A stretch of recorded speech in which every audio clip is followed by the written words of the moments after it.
Gold, trusted gold buyers. మీరు తాకట్టు పెట్టిన బంగారాన్ని విడిపించి ఈ రోజు ఉన్న మార్కెట్ ధరకు కొనబడను.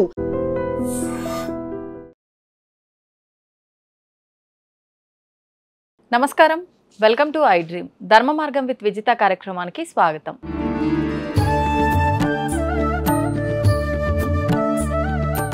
నమస్కారం గురుగారు. మహాదేవ. గురుగారు, తమలపాకు పైన దీపం వెలిగిస్తూ ఉంటారు. నిజంగా ఇలాంటి దీపారాధన దేనికి విశేషమైనదో తెలియజేయండి. తమలపాకుపై దీపారాధన అని కాదు కానీ తమలపాకులలో అంటే చుట్టూ తమలపాకులు లైక్ ఒక సుమారుగా కూడా ఒక 8 నుంచి 11 తమలపాకులు ఒక ప్లేట్లో. సో మధ్యలో చక్కగా కూడా ఒక దీపారాధన చేసి అమ్మవారికి హారతి ఇవ్వాలి. ఇది 11 శుక్రవారాలు కానీ 9 శుక్రవారాలు కానీ లేదా 18 శుక్రవారాలు కానీ చెయ్యాలి. ఇది ఏమిటి అంటే ఇంట్లో ధన సంబంధిత, అదేవిధంగా అమ్మవారికి సంబంధించినటువంటి అంటే ఒక ఏదో మనకి ఇంట్లో చెడు జరుగుతుంది అని కానీ లేదా కొంత మనకు అనుకున్న పనులు అనుకున్నటువంటి విధంగా ముందుకు వెళుతాం లేవు అని అనుకునేటువంటి సందర్భంలో ఇప్పుడు అంటే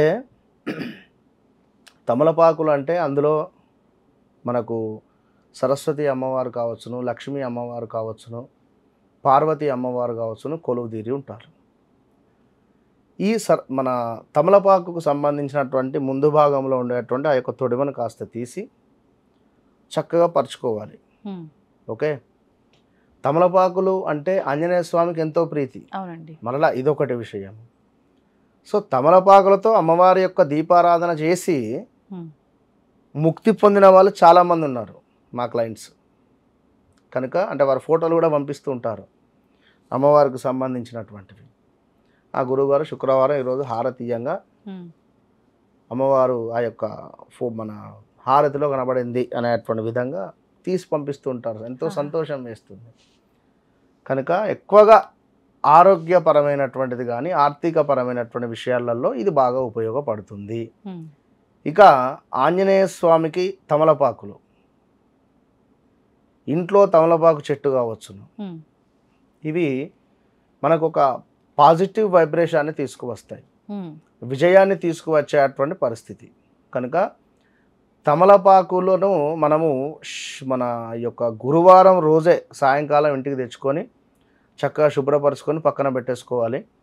శుక్రవారం రోజు మామూలు దీపారాధన చేయాలి.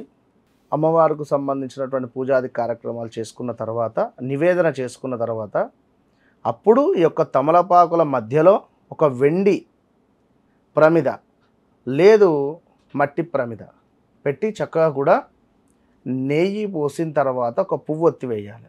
పువ్వొత్తేసి పువ్వొత్తి లేదు అనుకుంటే 3 అంటే ఒక 2 వత్తులను కలిపి సౌత్ వైపుగా, 2 వత్తులను కలిపి ఈశాన్యం వైపుగా, 2 వత్తులను కలిపి తూర్పు వైపుగా వేసి అమ్మవారికి హారతి ఇవ్వాలి.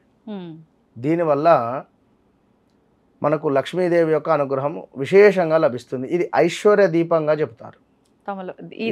ఈ దీపంగా అంటే ఈ విధంగా. ఇక మామూలుగా కొందరేమిటి ఈశ్వరునికి సంబంధించి కూడా ఏకాదశ దీపారాధన చేస్తూ ఉంటారు. ఏకాదశి అంటే 11 దీపాలతో ఏకాదశ దీపారాధన అంటే 11 దీపాలతో ఈశ్వరునికి యొక్క తమలపాకులను పరుస్తారు. తమలపాకులపై చక్కగా కూడా ఉసిరికాయలకు సంబంధించి అంటే ఇప్పుడు ఉసిరికాయలు ఉండవు బట్ చెప్తున్నా, మీరు అడిగారు కానీ ఉసిరికాయలను దానిపై పెడతారు, దీపారాధన చేస్తారు, పువ్వొత్తులు పెట్టి. కనుక ముఖ్యంగా సరస్వతి అమ్మవారు పిల్లలకు చదువురీత్యా సరిగ్గా మన మాట కానీ వినడం లేదు అనుకున్న పిల్లలకు సంబంధించిన ఏ పని కావాలనుకున్నా కూడా ఈ దీపారాధన.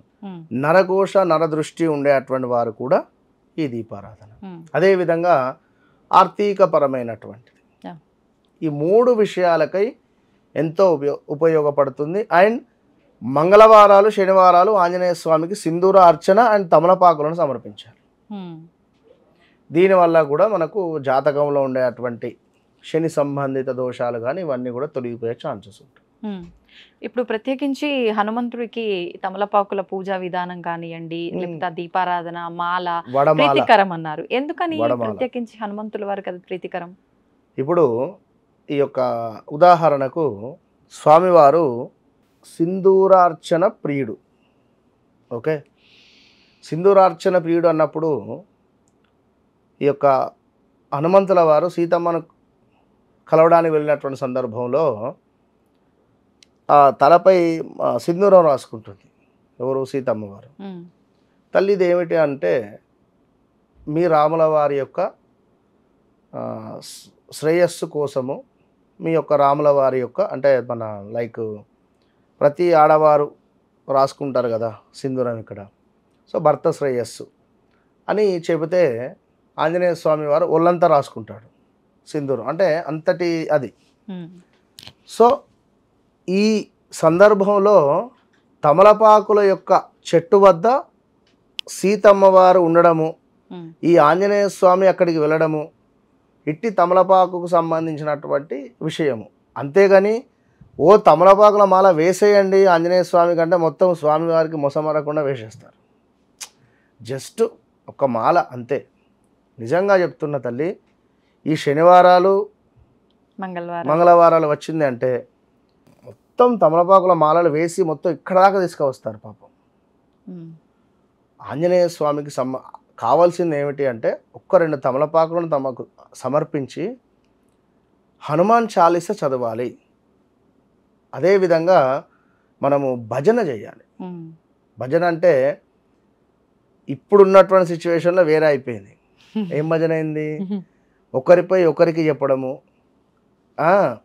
ఒకరిపై వీళ్ళు ఇట్లా ముందు ఆఫీస్కి రాగానే అమ్మయ్య వారు రాలేదు కదా వారి గురించి నేను ఇక్కడ పోయి చెప్పాలి, బాస్కు చెప్పాలి అంటారు, పోతారు, వారికి చెప్తారు మీరు గ్రేట్ సార్ మీరు అని చెప్పి ఈ భజన ఇది అయిపోయిందంతా. ఎవరికి వారు పొగడతలు. సో నిజమైన భజన అనేటువంటిది వెళ్ళిపోయింది. కనుక ప్రతి మంగళవారము ప్రతి శనివారము ఆంజనేయ స్వామి దేవాలయంలో ఎవరితో మీకు సంబంధం లేదు, మీరు కూర్చోండి, హనుమాన్ చాలీస చదువుకోండి, చక్కగా స్వామివారికి భజన చేసుకోండి, తమలపాకులను సమర్పించండి, అంతే. ఇదే విధంగా ఒక వైట్ పేపర్ తీసుకోవాలి. వైట్ పేపర్ పైన రామ్ రామ్ రామ్ అని రాయాలి.